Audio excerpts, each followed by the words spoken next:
So I have in my clinical practice frequently people who are stuck in the middle of absolutely moronic bureaucracy. So I can give you an example of this. I just love this.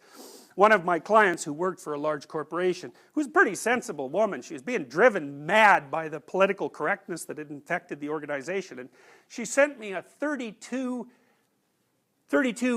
email letter exchanges that were circulating around the word flip chart. I don't know if any of you have heard the flip chart controversy, but it's pretty mind-bogglingly moronic. And so the deal was that somebody, you know what a flip chart is, right? It's one of those paper pads that you flip paper over. Well, it turns out, hypothetically, that flip is a pejorative term for Filipinos. And so they believed that the flip chart phrase was no longer acceptable because it was potentially offensive to Filipinos, although I bet they would have had to like vacuum up the whole planet to find one Filipino who actually cared whether or not someone called that a flip chart. You know, and that person would have had plenty of problems that were worse than that. Anyway, there was like a 32 serious email exchanges about what terminology should be used instead of flip chart, you know, so that's what people were doing instead of trying to actually have a life and do something useful. And it was driving her completely mad. They did rename them and made it made part of corporate policy that it was inappropriate to use the word flip chart. I don't remember what the hell they called them. Who knows? But the reason I'm telling you this story is a lot of you are going to find yourself embedded in bureaucracies. And, you know, and there's that for better or for worse. And one of the things that is going to happen to you is that people are going to ask you to do stupid and ridiculous things. And the fact that they're asking you to do stupid and ridiculous things is going to do three things to you. One is it'll warp you so that you'll pretend that you agree with it, and then eventually you will, and like good so much for your soul. And then the other thing is that it'll demotivate you because you'll think, why should I be like slaving away at this job when, you know, I'm being pecked to death by morons with stupid rules. And the third thing that it'll do is make you resentful and irritated, and that will also undermine your motivation and make your life miserable. And so you might think, well, what should you do about that? And the answer to that is, you should object at the earliest possible point, because first of all, you'll find that if you object to radical stupidity when it first emerges, you kind of make people aware of the fact that what they're doing is radically stupid, and they'll usually back off. And so then they won't torture you to death. So, you know, you have to take a risk, which is, oh no, what happens if I complain about this? But, you know, it's another one of those situations where you're damned if you do and you're damned if you don't. So if you complain, that'll cause some trouble. Although usually it causes way less trouble than you'd think, because people are generally not very courageous, and if you push them with some strength when they're doing something absolutely moronic, they'll usually back off because they don't know what to do when they're being challenged. And then you won't have to put up with it for the rest of your life. And so why I'm telling you this is because all sorts of bureaucratic entities, corporations, government institutions, non-profit organizations, anything that's above a certain size, because it doesn't matter if it's government or corporate, it's all the same bloody foolishness when it gets too big, is like those things tend towards totalitarian structures.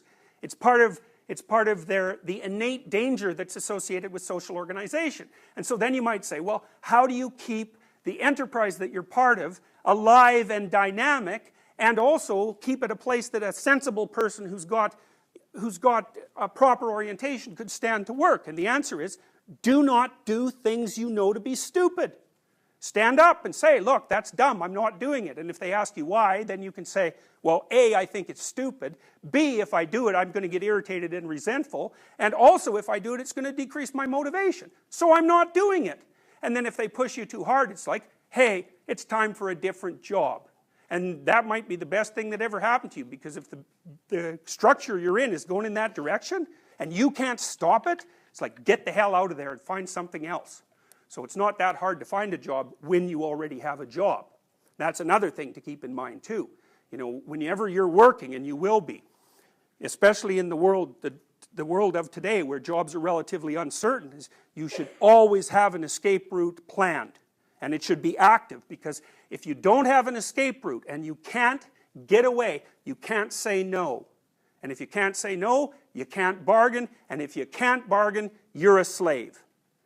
So that's how the world is set out at the moment. It's probably always been like that, but it's something that you really need to know, because you got to watch. If your being is objecting to something that someone is forcing you to do, maybe you're right. Maybe you shouldn't be doing it. One of the big 5 characteristics is agreeableness, eh? And people tend to think of agreeableness as a virtue, which is it's completely idiotic to think that, because every virtue has its vice. But agreeable people are sympathetic and empathetic and compassionate and polite, and those all sound like good things. But they're also part of being an Oedipal parent, by the way. But anyways, the problem with being agreeable is that people take advantage of you. And then you get resentful. So I'm sure there's a whole pile of you in here that are agreeable and resentful. You know, I'm sure you know who you are. And one of the things I would mention, and you should think about this because it'll help you a lot if you do it, is that resentment is your best friend. If something makes you resentful, do not do it. So, or there's a more sophisticated rule, which is, if something makes you resentful, there's only 2 possibilities. One is that you're sniveling and immature and you won't adopt your responsibilities and you're whining about it. The other is that you're being pushed around and people are attempting to enslave you. So, you want to eliminate the first possibility, right? You got to think, well, am I just being immature and whiny about this? Is it something that people are reasonably demanding of me?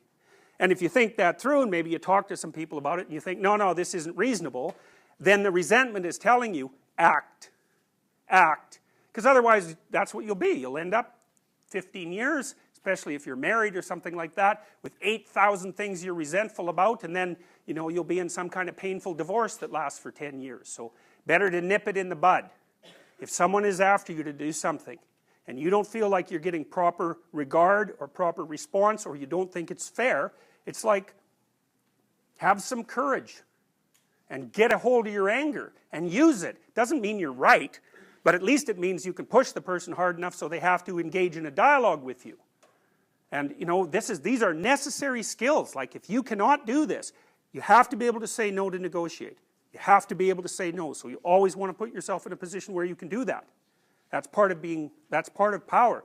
And the other thing is, do not let people push you around, because you'll get pushed right into a corner and you'll end up as a slave. And that's because there's tyranny, slavery, or negotiation. That's what you've got.